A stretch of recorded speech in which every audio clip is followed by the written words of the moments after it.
Buen día, hoy estaremos hablando acerca del libro de Adela Cortina, Ética de la empresa, claves para una nueva cultura empresarial, específicamente la unidad 4, Ética de la empresa.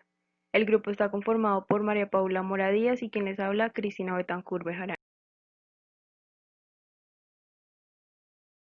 Muchas veces las personas no logran entender la relación entre la ética y las empresas, debido a que este es un lugar que tiene como objetivo el lucro y por esta razón surgen ciertas dificultades en el entorno empresarial. Sin embargo, sí existe una ética de las organizaciones. La primera dificultad es la desconfianza del empresariado. Debido a esto surgen una serie de posiciones como las que mencionaré a continuación.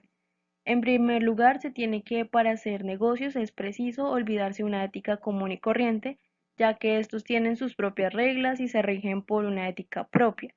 Asimismo, hay quienes dicen que la misión de la empresa consiste en maximizar beneficios, hablando únicamente de cuestiones monetarias, lucrativas, de prestigio y poder. Por último, se tiene que la ética debe limitarse en la empresa a unos mínimos, los cuales coinciden con el mismo cumplimiento de la legalidad y sujeción con las leyes del mercado. Otra de las dificultades es que si la ética es una necesidad o simplemente una fachada o cosmética. Esto nace de cuestionamientos que plantean algunos autores, como por ejemplo, si la sociedad reclama una mayor ética empresarial, está aludiendo a una verdadera necesidad o solo intenta tranquilizar su mala conciencia. Adela Cortina considera que es una ética muy ambigua, debido a que se dice que los principios son primeros, sin embargo, tienen un cálculo estratégico para llevar a cabo la actividad empresarial. Esto hace cuestionar a las personas si se trata de un nuevo OP, es decir, un instrumento de control o de una verdadera necesidad. Independiente de esto, Cortina considera y defiende que la ética empresarial es una auténtica necesidad. Sin embargo, se puede utilizar también como fachada o como opio. La última dificultad que tiene la ética de los negocios es la compatibilidad entre ser empresario y poder comportarse moralmente de manera simultánea. El empresario debe cumplir un conjunto de mandatos, es decir, obrar éticamente bien. Sin embargo, él también desea obtener beneficio de su empresa. Por lo tanto, se especula que no puede hacer las dos cosas a la vez. No obstante, Max Weber propuso dos formas para comprender mejor. Una es la ética de la convicción, la cual prohíbe determinadas acciones, ya sean buenas o malas, sin tener en cuenta las condiciones en las que se deben realizar ni las consecuencias que llevará tras su realización. Y la otra forma es la ética de la responsabilidad, en donde se ordena tener en cuenta las consecuencias de las decisiones y las circunstancias en las que se toman. Esto también viene relacionado con la ética discursiva, en donde interviene la racionalidad comunicativa teniendo en cuenta las opiniones de los demás interesados, es decir, trabajadores de la empresa. Bueno, esto nace a partir de los años 70, donde se empieza a poner de moda tanto en Estados Unidos como en Europa la llamada ética de los negocios, que pues también recibe el nombre de ética empresarial, ética de la gestión, ética de la organización o ética de la dirección. Entonces nace una pregunta, la cual fue: ¿qué acontecimientos han desencadenado esta inusual y fabril actividad? Que algunos lo ven como moda y otros lo ven como que de verdad es una necesidad. Como primer acontecimiento tenemos entonces la urgencia de recuperar la confianza de la empresa. Hay que recalcar que esto nace a partir de unos expertos que afirmaron que fueron escándalos del tipo de Watergate, que este fue un escándalo político que tuvo lugar en Estados Unidos y que se produjo a través de un robo de documentos en el complejo de oficinas de Watergate en Washington. Entonces, gracias a ellos provocaron la necesidad de reconstruir la credibilidad de las empresas, ya que pues no parecían tener valores para satisfacer las expectativas del público. Pues la credibilidad empresarial se construye a partir de la completa satisfacción de sus clientes. Entonces, a partir de esto, pues una falta de credibilidad no resulta ser beneficioso para el negocio y la confianza se convierte en el valor empresarial. Como segundo acontecimiento tenemos la necesidad de tomar decisiones a largo plazo. Hay que aclarar que tomar decisiones a largo plazo permite concretar la visión que tiene la empresa. Y como se mencionaba anteriormente, la confianza no ha dejado de ser el valor empresarial. Y además es una actitud que necesita tiempo para mostrarse, lo que estaríamos hablando del tiempo de largo plazo, lo cual es uno de los factores que llevó a repensar la neutralidad moral de la empresa. Entonces, en este sentido, una empresa que se plantea únicamente al máximo beneficio en un corto plazo no está bien hecho y no va a poder pues sobrevivir, por así decirlo, a la competencia. En cambio, una empresa que sí tiene decisiones a largo plazo va a obtener mejores resultados. Tenemos la responsabilidad social de las empresas. La empresa, como la veníamos diciendo anteriormente, es una organización, es decir, que tiene un tipo de entidad que se extiende en pasado, presente y futuro y que no se reduce a la suma de sus miembros. Entonces, esta a su vez ha de cumplir unas funciones y asumir responsabilidades sociales, es decir, ha de tomar decisiones morales. Y esas responsabilidades sociales van a consumidores, accionistas, empleados. Lo que quiere decir que la ética no es solo individual, sino que también es corporativa y comunitaria. Entonces se empieza a mostrar que también en un mundo como el empresarial no solo los individuos son moralmente responsables, sino también las empresas. Entonces se dice que la responsabilidad social hace que las empresas empiecen a preocuparse por el tipo de información que desean ofrecer a sus miembros, lo que hace que se vuelva necesaria tener una responsabilidad social. Como cuarto, tenemos necesidad de la ética de las organizaciones. Como lo veníamos hablando, la empresa es una organización y la ética de las organizaciones es pues indispensable para reconstruir el tejido de una sociedad, para remoralizarla. Por esto es que se necesita una ética en las organizaciones. Como quinto tenemos entonces una época managerial. Allí nos dicen que es la figura del manager. El manager es el personaje central en el mundo social, una persona que tiene claros los objetivos, que se propone alcanzar y desarrollar una gran habilidad para imaginar y crear medios que le permitan alcanzarlos. Además, pues este imagina posibilidades nuevas y nuevas estrategias. El manager, por otra parte, trabaja como escultor que saca de cada tipo de materia prima la escultura más adaptada al material, porque trabaja con hombres y el hombre es el principal recurso de una empresa y a estos hay que ir explotando sus aptitudes, colocándolos en los puestos donde puedan dar lo mejor de ellos y sean eficaces, sin necesidad de recargarlos de trabajo. Con esto se logra una buena productividad en la empresa, pues al tener buenos trabajadores la empresa funciona de la mejor manera. Además que también al tenerlos en cuenta se sentirán más identificados con su trabajo y más satisfechos con su contribución. Entre otras razones para el nacimiento de la ética empresarial, se tiene la figura del directivo, quien se encarga de representar la organización. Sin embargo, es necesaria la educación y el desarrollo moral en el proceso de la organización, de lo cual se encarga el área de recursos humanos. La figura del directivo da paso al nacimiento de una ética de la excelencia que llevará al directivo a identificar su idea de felicidad, con lo que intentará la perfección en su trabajo hasta conseguir la excelencia. Otra de las razones es su función como medio para recuperar la comunidad frente al individualismo. Esto surge a partir de que la cultura individualista en que se vive en la actualidad, generada por la misma modernidad, lo cual produce un cúmulo de insatisfacción. Para lograr consolidar una comunidad es necesario implementar una cultura corporativa, donde las personas se sientan inmersas y comprometidas con la misma. Las organizaciones son el lugar apropiado para obtener esto, debido a que se propone una identidad, un sentido de pertenencia, valores compartidos y tareas en común. Otra razón es la necesidad de actuar moralmente sin ser un héroe. Esto se puede lograr si la empresa satisface las necesidades sociales, obrando desde un marco moral de respeto a los derechos de los consumidores, empleados y proveedores. Si hace lo mencionado anteriormente, las decisiones que se tomen serán correctas desde el punto moral sin necesidad de esfuerzos y sacrificios. Mirándolo desde otro punto de vista, en donde no se respete un buen diseño de beneficios a todos, sino que solamente se buscará un beneficio económico a corto plazo para satisfacer las necesidades de la sociedad. Quien tome las decisiones moralmente correctas deberá comportarse de manera heroica, peligrando así su puesto de trabajo.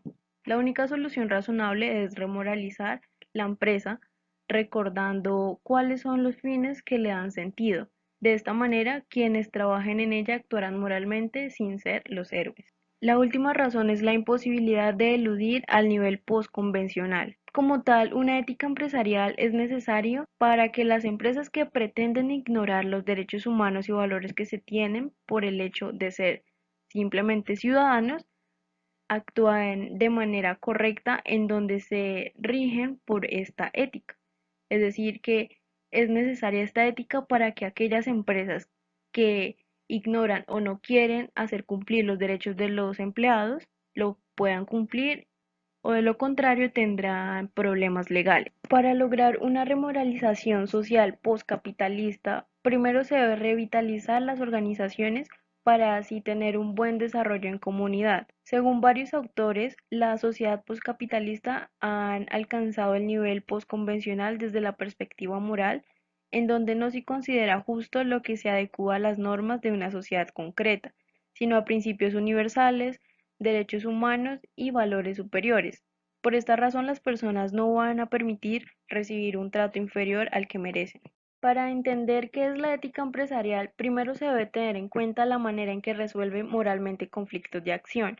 Esto nace de la consideración que se le tiene a la ética, la cual consiste en llegar a acuerdos racionales en un proceso de argumentación, ayudando así en la resolución de problemas, ya que el propósito de la ética no es que las personas sean más éticas, sino que sean capaces de tomar buenas decisiones. De igual manera, la ética empresarial ayuda a mejorar la interacción entre las relaciones tanto internas como externas de la empresa, debido a que destacan los valores positivos y opta por un modelo de cooperación frente al conflicto con ayuda de los llamados códigos de conducta. Con respecto a la ética de la dirección y gestión, estas se encuentran en la segunda y tercera fase de la ética de los negocios, respectivamente.